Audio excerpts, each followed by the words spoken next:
Inayangan nila ako dito sa Pizza Hut at bigla ko na lang naisip na i-prank ang kapatid ko for today's video. I-prank kaya natin si Carol. Itago mo. Kunyari, dala niya doon. Prank natin. Baka natin sa akin. Lagyan mo sa... Sige. Ang ganda ng ilaw. Oh, diba?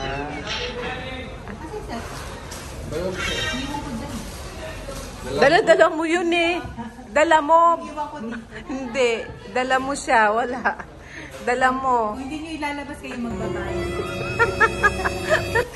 Dala mo talaga doon. Hindi mo maano. Kasi may dalas-dalas sa kalabaw.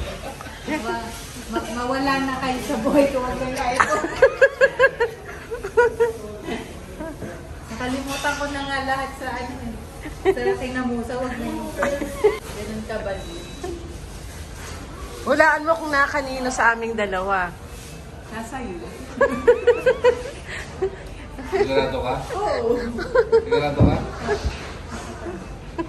Grabe Hindi naman. naman kasi ito nag-iisip ng ganyan. Ito lang. Ayan na nga. Hindi ka tuloy ma-prank. Hindi mo mapaprank. Hindi ang yabang. Merong ano yan, anti-prank. Anti-prank.